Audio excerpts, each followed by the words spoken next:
Hi everybody, it's just me, Mrs. Holtman. Want to send you out a quick message and kind of get you rolling through today's activities. So first thing I want to start out with, how much impact do you think international business has on a country's economic stability and growth?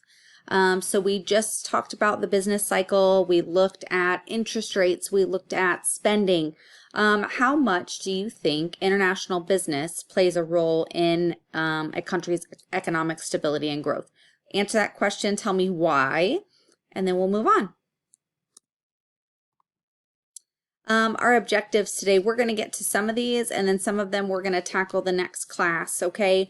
So we're going to describe importing and exporting activities. We're going to compare balance of trade and balance of payment. We're going to list factors that affect the value of global currencies, which we are going to get to today. And the purpose, why are we doing this? To help you understand that the global economy is tied to a country's economy due to the imports and exports. They are linked, very much so.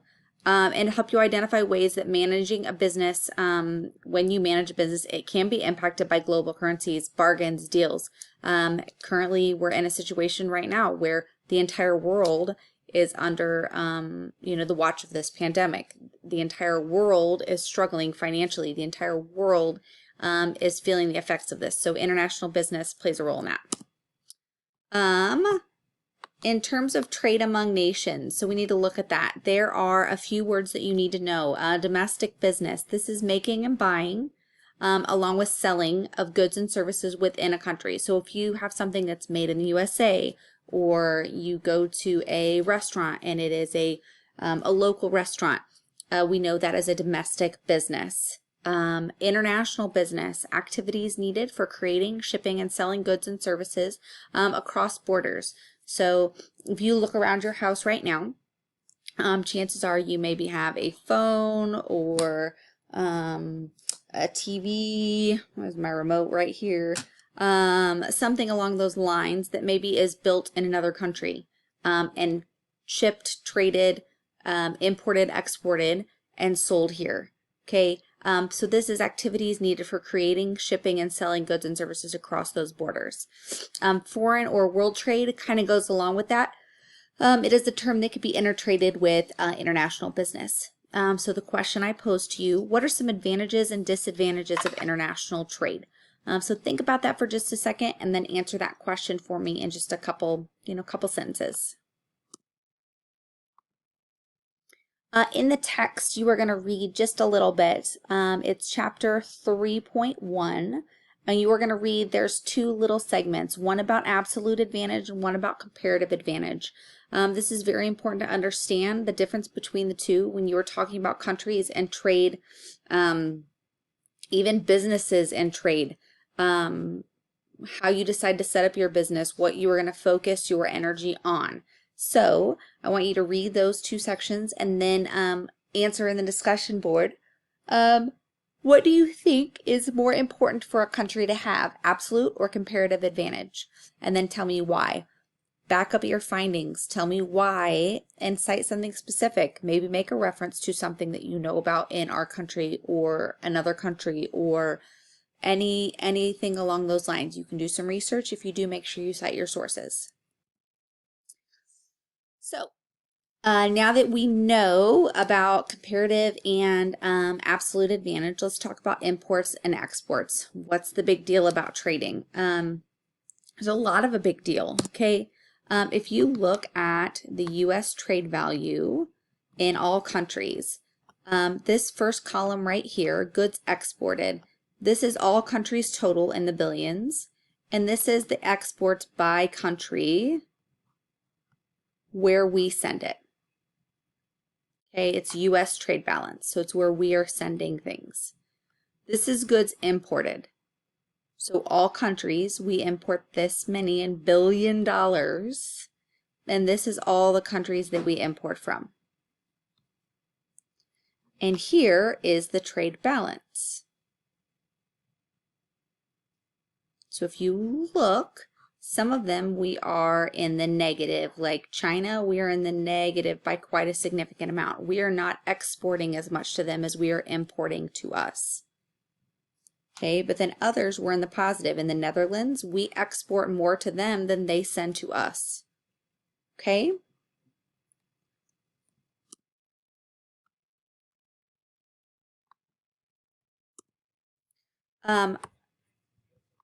This is a really nice graphic to see. So how would the United States manufacturing be affected if these imports were not available? So not all imports come in as ready-made products ready to ship and buy and sell to consumers ready to go. Some of them are raw materials that are used to create other products. Okay, so you look at silver, for example. 63% of the silver in the United States is imported from other countries. 37% is U.S. production. We have no mica and no magnesium produced in the United States. That may not seem like a lot, but these things go into other products that we purchase and buy on a regular basis. So without these, I ask, how would the United States manufacturing be affected if we were not able to import these items? What I want you to do, since we've just talked about importing and exporting a little bit, I want you to read Measuring Trade Relations in Chapter 3.1. And I want you to open the Trade and Currency document to answer the following questions. You're going to answer them on the worksheet and you'll end up turning it back in. We have one more activity to do after that, so don't turn it in just yet. But the questions are, what is balance of trade? We saw a little bit of it in that first graph I showed you. Why is it better for a country to export more than it imports? Think about that. Why would it be better for them to export more than they import?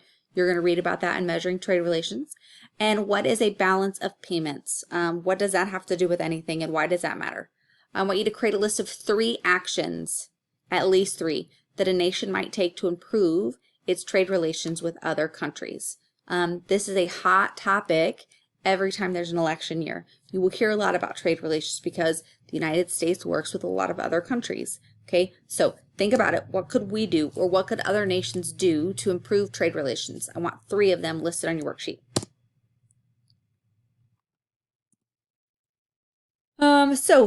International currency. What does money mean to you?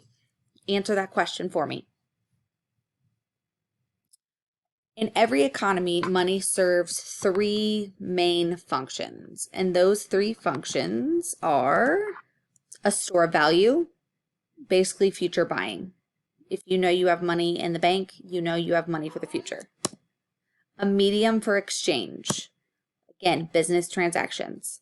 Okay, I give the store money, they give me groceries. And finally, a unit of measurement. It gives value to goods and services. We know the value of something based on how much it cost. Okay, how we measure things in our country. In most countries, most economies are measured by the value of them. With international business and currency comes things called exchange rates. Exchange rates are the value of a currency in one country compared to the value in another. Not all exchange rates are even. There is difference.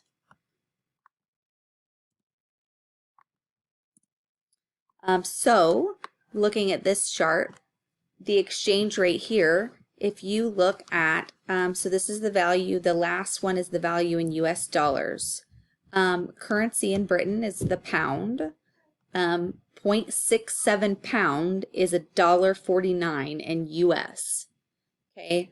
In Canada, they have the dollar. $1.26 in Canada is worth 0.795 in the United States. Okay. The euro in the European Union, 0.924 is worth 1.08 in the United States. So I ask why can't we all just have one and it kind of makes sense? Well, there's a lot that goes into that. So what I want you to do, I want you to read Factors Affecting Currency. And after you get done, I want you to answer what are the benefits and concerns associated with having many different currencies around the world. Answer that on your worksheet that you've been working on, and then you will turn that into Schoology. Okay? And that is all I have for you today. If you get done and you have some extra time before you go to your next class, I have posted a PowerPoint on Schoology that is practice vocab words. Okay, instead of having you write the definitions this time around, I have created this. It's like a matching game. And what you can do is you pull up the PowerPoint and it has all the words listed. And when you click on a word, it will flip over and give you the definition. So you can practice until you feel comfortable with your definitions, and it'll give you a good opportunity to become comfortable with some of the words we're going to use over the next 2 weeks. We're going to be talking a lot about ethics in business in different countries. We're going to look in different countries, and you guys are going to start some research into different countries and how it relates to economy and global business. So I hope you guys have a wonderful weekend. If you need anything at all from me, feel free to let me know. All right, have a great day, guys.